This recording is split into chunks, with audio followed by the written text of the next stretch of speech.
what's new at NexID? Well, actually, we've been hard at work with the product development side of things, Craig, and we're happy to just yesterday announcing shipments of our latest version V.2.0 of our liveness detection or fake finger detection solution. And we're actually very excited because the performance level that we're seeing with some of our partners has been dramatic. We've actually been able to cut our error rate, which is the inverse of accuracy, but it's how we measure our performance. Been able to cut our error rate literally in half, which has really gotten our customers excited. So. Do you think awareness of spoofing is improving? Yes, it is, and not so much because there's spoof attacks going on that are coming to light, but it's really just more the conversation in the industry. And it's also expanded beyond the industry. So we're getting inquiries to help people understand what spoofing is from not just sensor manufacturers, which is our traditional source of interaction, but device manufacturers, tablet and phone, mobile phone, smartphone makers. They want to know what it's about, what their risk level is, and how we can help them. And banks.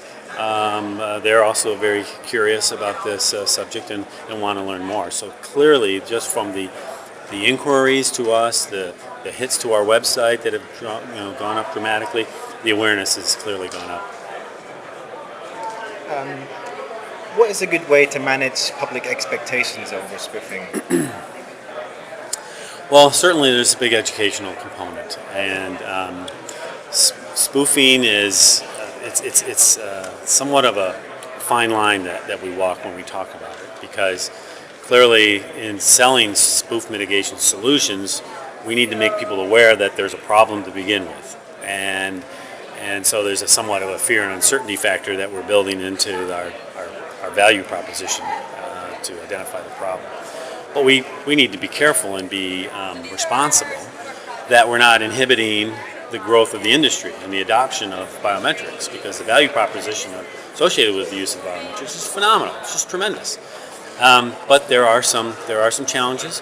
The good news is that we have some solutions, whether it's our software-based liveness detection or hardware-based or combinations of both. And so you don't want to get people too anxious about it, but aware enough so that they'll take responsible precautions.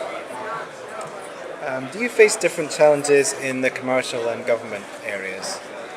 Yes, absolutely, and of course, the consumer side, that's relatively new, and so we're still kind of wading through that. But in the traditional commercial and governmental applications, clearly the emphasis is on security.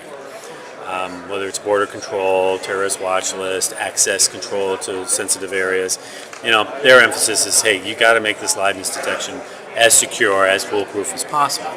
And so that's a measure of false acceptance rate. We got to get that false acceptance rate as small as possible.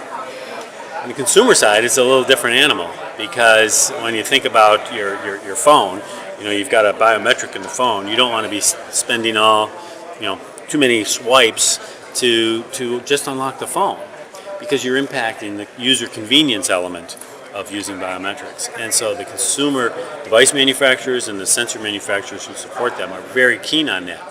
You got to balance that with the public exposure that they potentially face if you don't have a strong enough security element. So there's a trade-off. Low false reject versus low false accept. And finding that right balance is, I think, what some of the device manufacturers, frankly, are struggling with. Apple has kind of staked out its philosophy. Samsung, I think, is maybe done so to a degree as well. But it's a much different animal in the consumer space.